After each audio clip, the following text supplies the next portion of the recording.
ਬਠਿੰਡਾ ਦੀ MP Harsimrat Kaur Badal ਨੇ ਸੰਸਦ 'ਚ ਕਿਸਾਨਾਂ ਦੇ ਹੱਕਾਂ ਲਈ ਇੱਕ ਵਾਰ ਫਿਰ ਤੋਂ ਆਵਾਜ਼ ਬੁਲੰਦ ਕੀਤੀ ਹੈ। ਉਹਨਾਂ ਨੇ ਕਿਹਾ ਹੈ ਕਿ ਕੀਤੇ ਵਾਅਦਿਆਂ ਦੇ ਮੁਤਾਬਕ ਕਿਸਾਨਾਂ ਦੀ ਆਮਦਨ ਦੁੱਗਣੀ ਕਰਨ ਦੀ ਤਾਂ ਗੱਲ ਛੱਡੋ, ਕੇਂਦਰ ਸਰਕਾਰ ਕਿਸਾਨਾਂ ਦੀ ਲਾਗਤ ਦੁੱਗਣੀ ਕਰਨ ਦੀ ਪ੍ਰਧਾਨਗੀ ਕਰ ਰਹੀ ਹੈ ਤੇ ਅਨਾਜ ਤੇ ਐਮਐਸਪੀ 'ਚ ਪਿਛਲੇ 8 ਸਾਲਾਂ 'ਚ 2 ਤੋਂ 5% ਹੀ ਵਾਧਾ ਹੋਇਆ। ਸੰਸਦ 'ਚ ਹਰਸਿਮਰਤ ਕੌਰ ਬਾਦਲ ਨੇ ਆਖਿਆ ਕਿ ਇਹ ਬਹੁਤ ਹੀ ਤਰਸ ਵਾਲੀ ਗੱਲ ਹੈ ਕਿ ਸਰਕਾਰ ਦੇ ਵੱਲੋਂ 4 ਲੱਖ ਕਰੋੜ रुपए ਦੀ ਵਾਧੂ ਖਰਚ ਕੀਤੀ ਰਾਸ਼ੀ ਚੋਂ ਕਿੰਨੀ ਕਿਸਾਨਾਂ ਕੋਲ ਪਹੁੰਚੇਗੀ। ਉੱਥੇ ਹੀ ਦੂਜੇ ਪਾਸੇ ਉਹਨਾਂ ਨੇ ਦੱਸਿਆ ਕਿ ਕਿਵੇਂ ਪੰਜਾਬ ਦੇ ਨਾਲ ਵਿਤਕਰਾ ਹੋ ਰਿਹਾ। ਉਹਨਾਂ ਨੇ ਕਿਹਾ ਕਿ ਸੂਬੇ ਤੋਂ ਰਿਪੇਰੀਅਨ ਸਿਧਾਂਤ ਦਰਕਿਨਾਰ ਕਰਕੇ ਇਸ ਦੇ ਦਰਿਆਈ ਪਾਣੀ ਖੋਹਣ ਦਾ ਯਤਨ ਹੋ ਰਿਹਾ, ਜਦੋਂ ਕਿ ਰਿਪੇਰੀਅਨ ਸਿਧਾਂਤਾਂ ਮੁਤਾਬਕ ਇਸ ਦੇ ਦਰਿਆਈ ਪਾਣੀ ਤੇ ਸਿਰਫ ਪੰਜਾਬ ਦਾ ਹੀ ਹੱਕ ਹੈ। ਉਹਨਾਂ ਨੇ ਕਿਹਾ ਕਿ ਇਸ ਤੋਂ ਇਲਾਵਾ ਇਸ ਦੀ ਸੂਬਾਈ ਰਾਜਧਾਨੀ ਚੰਡੀਗੜ੍ਹ ਨੂੰ ਵੀ ਇਸ ਤੋਂ ਖੋਹਣ ਦੇ ਲਈ ਸਰਕਾਰ ਦੇ ਵੱਲੋਂ साजिशा की जा रही हैं। शुक्रिया मैडम, आपने मुझे सप्लीमेंट्री ग्रांट ऑफ डिमांड्स के लिए बोलने का ये मौका दिया।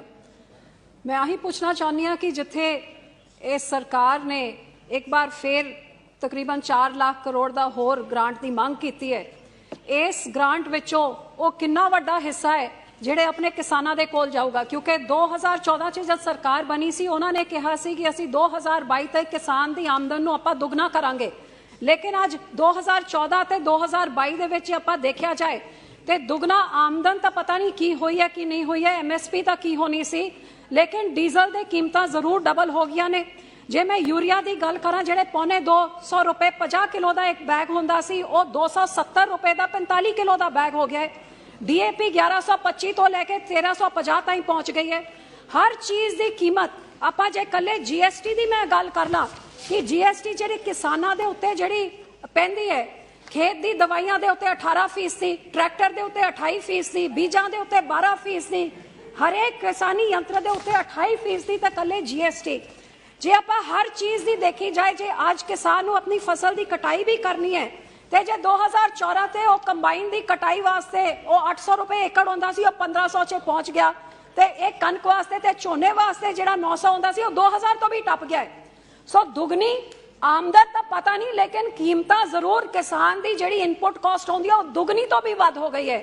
ते MSP च जिहड़ा वाधा होया है, जे 2014 ते कणक 1400 सीगी अज 2100 हैगी, जे झोना 1350 सीगा ते अज 1980 के नेड़े हैगा। कल्ले 2% इनक्रीज हुई है MSP दे उत्ते ते 100% ते इस तो भी वध इनक्रीज हो गई सब इनपुट कॉस्ट चे। मैं आही पूछना चाहनी हाँ कि जे इन्हां चीज़ां दी आपां इन्हां चीज़ां नूं देखिए ते इस किसानी अंदोलन नूं आपां देखिए, अज मैं सरकार तो आही पूछना चाहती हाँ कि तुसीं किसानां नूं एक आश्वासन दिता सी असीं MSP लाजमी करांगे ते स्वामीनाथन कमीशन की रिकमेंडेशन के हिसाब के नाल C2 + 50% थोड़ी MSP होगी। अज मैं सरकार तो पूछना चाहती हाँ कि वो की मजबूरी है कि लिखत ते देन के बावजूद तुसी किसानां नूं जिस तरह की MSP स्वामीनाथन कमेटी ने कहा उन्होंने क्यों तुसी पूरा नहीं कर रहे हो। दूजी गल, MSP जिन्हां नूं तुसी दिता है उस MSP नूं तुसी हरेक फसल च दिओ ते उस फसल की प्रोक्योरमेंट नूं तुसी गारंटी करन वास्ते की कर रहे हो। ते जदों तक तुसी आ चीज़ां नहीं करोगे फिर तुसी 6000 रुपए किसान सम्मान निधि दे दो, फलां टिमका दे दो, लेकिन किसान थोड़े डोल्स दे उत्ते थोड़ी रहमत दे उत्ते नहीं जीना चाहता, आत्मनिर्भर बनना चाहता है, आत्म सम्मान दे नाल जीना चाहता है। वो ताही होगा जे तुसी उन्हां नूं फसल की पूरी लागत तुसी दोगे। वो कदों दोगे ते ये पैसे जिहड़े तुसी ले रहे हो इहदे विचों किसान नूं किन्ना मिलूगा, ये मैं तुहाडे तो जानना चाहती हाँ। दूजी गल मैडम, मैं कृषि प्रधान सूबे तो आंदी हाँ, मैं दसना चाहती हाँ कि जब कोविड हो रहा सी सारा देश बंद सी, वो देश का किसान ते पंजाब का किसान सी जिहड़ा ने देखा कि अन्न की घाट ना आए, लेकिन हिंदुस्तान की इस देश दुनिया की वड्डी आबादी का ढिड भरिया रहे साडी देन सीगी। लेकिन अज उस पंजाब के किसान के नाल की हो रहा है, साडे पानियां दे उत्ते डाका पाया जा रहा है। कल्ला एक सूबा सारे देश विच है जिथे रिपेरियन प्रिंसिपल फॉलो नहीं होंदा, साडा पानी खो के हरियाणे नूं देना चाहते हैं। क्यों? साडी राजधानी चंडीगढ़ ओनू कमजोर हक नूं कमजोर किया जा रहा है। जिहड़े इस पार्लीमेंट ने सानू वादा किया सी, आज साडी राजधानी भी साडे तो खोई जा रही है। ते होर छड्डो, साडे धार्मिक स्थानां नूं भी नहीं छड्डिया गया। जिहड़ी एक इंटर स्टेट बॉडी साडी SGPC सीगी, जद पंजाब दे टोटे टोटे करके तुसीं दूजे सूबे बना दिते सी, ਅੱਜ ਹਰਿਆਣਾ ਨੇ ਵਕਫ ਕਮੇਟੀ ਬਣਾ ਲਈ। ਇਹ ਪਾਰਲੀਮੈਂਟ ਤੋਂ ਇਲਾਵਾ ਕੋਈ ਸਟੇਟ ਨਹੀਂ ਇਹਦਾ ਫੈਸਲਾ ਕਰ ਸਕਦਾ, ਲੇਕਿਨ ਹਰਿਆਣਾ ਨੂੰ ਫੈਸਲਾ ਕਰਨ ਦਿੱਤਾ। ਜੇ ਕਾਂਗਰਸੀਆਂ ਨੇ ਹਮੇਸ਼ਾ ਪੰਜਾਬ ਦਾ ਹੱਕ ਮਾਰਿਆ ਹੈ ਤੇ ਅੱਜ ਇਹ ਸਰਕਾਰ ਵੀ ਪੰਜਾਬੀਆਂ ਤੇ ਸਿੱਖਾਂ ਦੇ ਹੱਕ ਮਾਰਨ 'ਚ ਕੋਈ ਘਾਟ ਕਮੀ ਨਹੀਂ ਛੱਡ ਰਹੀ ਹੈ। मैं पूछना चाहती हूं, ना साडे सूबे दी कोई राजधानी, इकलौता सूबा है सारे देश च जिहदी कोई राजधानी नहीं है। साडे पानी दे उत्ते डाका मारिया जा रहा, सारे धार्मिक संस्थावां ते उत्ते डाका मारिया जा रहा। क्यों उस कम्यूनिटी दे नाल तुसी इन्ना धक्का कर रहे हो जिन्हें सब तो वध खून डोलिया देश की आजादी वास्ते, तो सब तो वड्डा योगदान देश का ढिड पालन वास्ते करते ने। ये क्यों किया जा रहा है?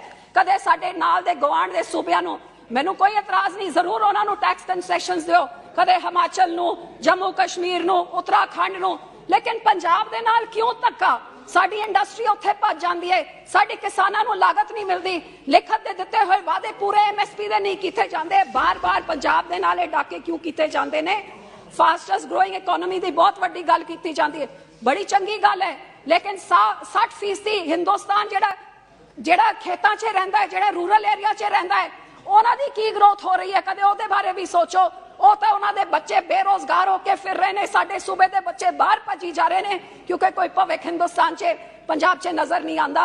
ਉਹਨਾਂ ਦੇ ਬਾਰੇ ਵੀ ਮੈਂ ਪੁੱਛਣਾ ਚਾਹੁੰਦੀ ਕਿ ਅੱਜ ਬੇਰੋਜ਼ਗਾਰੀ ਕਿਉਂ ਇੰਨੀ ਵੱਧ ਗਈ ਹੈ, ਮਹਿੰਗਾਈ ਕਿਉਂ ਵੱਧ ਗਈ ਹੈ? ਫਾਸਟੈਸਟ ਗਰੋਇੰਗ ਇਕਨੋਮੀ ਕੁਝ ਚਿੰਨਤ ਲੋਕਾਂ ਵਾਸਤੇ ਹੋ ਗਈ, ਲੇਕਿਨ ਆਮ ਜਨਤਾ ਵਾਸਤੇ ਕੋਈ ਫਾਸਟੈਸਟ ਗਰੋਇੰਗ। ਸਾਰਿਆਂ ਦੀ ਆਮਦਨ ਘਟ ਰਹੀ ਹੈ, ਕਿਸਾਨ ਦੀ ਘਟ ਰਹੀ ਹੈ, ਗਰੀਬ ਦੀ ਘਟ ਰਹੀ, ਦੁਕਾਨਦਾਰ ਦੀ ਘਟ ਰਹੀ ਹੈ। ਅਖੀਰ 'ਚ मैं सरकार को कुछ सुझाव देना चाहांगी कि अपने आमदन तुसी किवें वधाओ। आज इत्थे वित्त मंत्री जी बैठे हुए ने, madam finance minister, I would like to give you a suggestion as to how to increase your income. I request you as an MP that please increase your GST or taxes or any other collection on all sarkari ads which come out, because I come from a state where there is a government which 6 years ago our government used to spend 20 crores on advertisements. Today they are spending 750 crores per year on सरकारी, रोज के 3 करोड़ रुपए सरकारी advertisements के। पंजाब का budget बनना है, कन्याकुमारी से लेके उधर कश्मीर तक ऐड दिए जाते हैं कि बताइए, सुझाव दिए पंजाब के बजट के लिए। तो ये राज्यों की सरकारें, राज्यों का पैसा देश भर में अपने आप को चमकाने के। मैडम फेसबुक में जो ऐड दिए 80% पंजाब के पैसों से, आपको पता है गुजरात में 80% ऐड दिए गए पंजाब के पैसों के साथ। तो मैं मैडम को कहूंगी ये जो सरकारी एड्स होते हैं ना, उसमें जरा टैक्स बढ़ाइए ताकि ये राज्यों की सरकारें 10 बारी सोचें, लोगों को पैसे उसे लुटाने के बजाय पंजाब के लोगों को, राज्यों के लोगों को उन पैसों का फायदा होए, हमारे बच्चों को नौकरी मिले, हमारे किसानों को अपने फसल का पूरा हक मिले, और हमारे सिखों के साथ ऐसे धक्का ना करिए कि बिल्किस बानो कहे तो बलात्कारी रिहा हो जाते हैं, लेकिन हमारे कैदी राजीव गांधी के कातिल रिहा हो जाते हैं, लेकिन 550 साल गुरु नानक देव जी के उनके पूर्व पे जो वादा किया था कि बंदी सिखों को छोड़ा जाएगा, वो 28 साल के बाद आज भी जेलों में सड़ रहे हैं। ये सरकार अपने वादे पूरे करे किसान के साथ, सिखों के साथ और गरीबों की तरफ देखे। नहीं तो फास्टेस्ट ग्रोइंग इकोनॉमी आपके लिए बोलने के लिए होगी, लेकिन लोगों का जो हाल हो रहा है वो हकीकत से बहुत दूर है जो आप कह रहे हैं। शुक्रिया।